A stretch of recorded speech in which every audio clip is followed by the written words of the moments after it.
دین زندگی گزارنے کا وہ طریقہ ہے جو اللہ نے انسانوں کے لیے بنایا۔ اللہ کا نظام اور قدرت اور علم ایسا ہے کہ ساری کائنات اللہ کے نظام سے چل رہی ہے، اور کیسے احسن اور خوبصورت طریقے سے چل رہی ہے۔ یہ کائنات کی ایک ایک چیز، اس کو آیت کہتے ہیں، اللہ کی وحدانیت پر دلالت کرتی ہے۔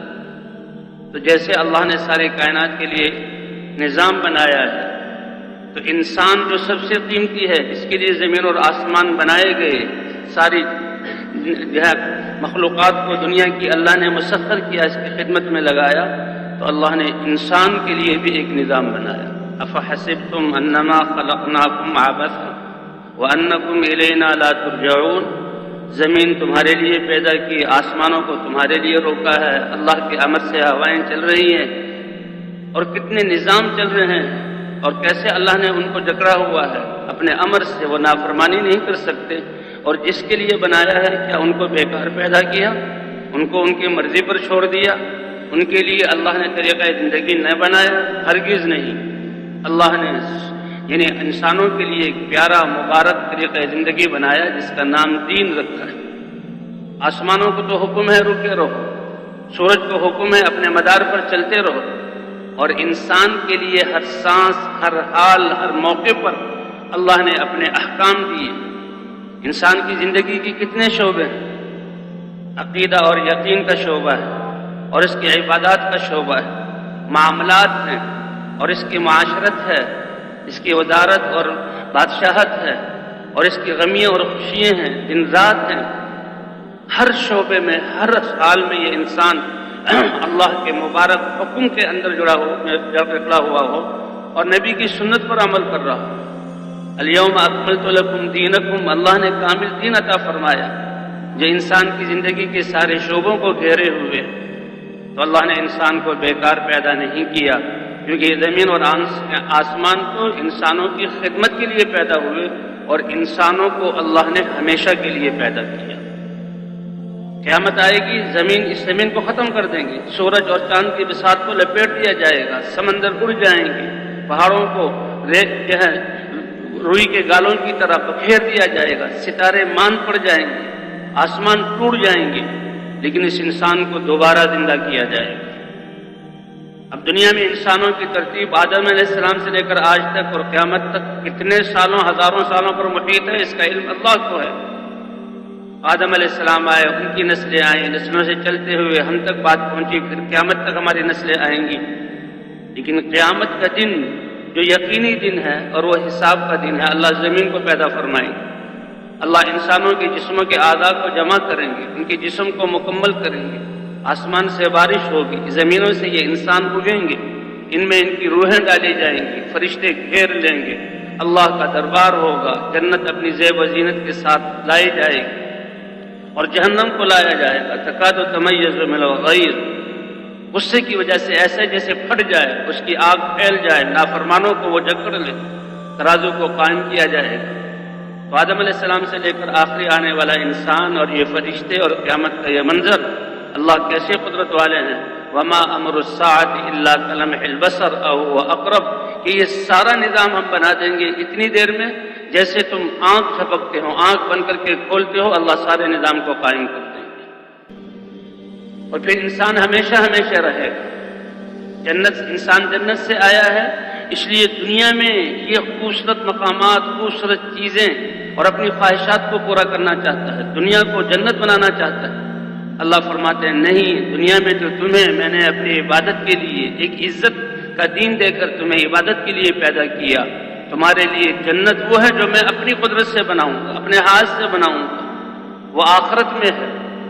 دنیا خواہشات کے پورا کرنے کی جگہ نہیں ہے۔ وَلَكُمْ فِيهَا مَا تَشْتَهِي أَنفُسُكُمْ وَلَكُمْ فِيهَا مَا تَدَّعُونَ نُزُلًا مِّن غَفُورٍ رَحِيمٍ۔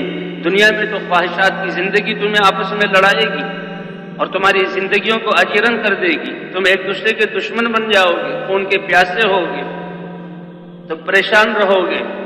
تمہارے لیے جنت بنائی ہے، جی ہاں، اور جنت میں جب تم نے دنیا میں اللہ کے احکام کو پورا کیا، اپنی خواہشات کو دبایا، تو تمہاری خواہشات کو اللہ اپنی شان کے مطابق جنت کی نعمتوں کے ذریعے پورا کرے۔ وَلَكُمْ فِيهَا مَا تَشْتَهِي أَنفُسُكُمْ تم نے دنیا میں اپنے نفس کو خواہشات سے روکا. وَأَمَّا مَنْ خَافَ مَقَامَ رَبِّهِ وَنَهَى النَّفْسَ عَنِ الْهَوَىٰ فَإِنَّ الْجَنَّةَ هِيَ الْمَأْوَىٰ. رب کے سامنے کھڑا ہونا ہے، ساری زندگی کا ہر ایک عضو کا حساب دینا ہے. اس لیے میں نے تو یہ زندگی امانت ہے اور یہ اعضاء اللہ کی امانت ہے، اللہ کے حکم کے مطابق استعمال کرنا ہے. تو اللہ کے سامنے کھڑے ہونے کی وجہ سے اپنی جان کو، اپنے جسم کو نفس کی خواہشات سے روک لیا، بس موت اس کے درمیان حائل ہے. جی ہاں، فَأَمَّا مَنْ خَافَ مَقَامَ رَبِّهِ وَنَهَى النَّفْسَ عَنِ الْهَوَىٰ فَإِنَّ الْجَنَّةَ هِيَ الْمَأْوَىٰ. جنت اس کا ٹھکانہ. اللہ فرماتے ہیں تمہارے لیے جنت ایسی جس کو میں بناؤں، اور اس میں ایسی نعمتیں جس کو اپنی قدرت سے بناؤں، بس تھوڑا انتظار.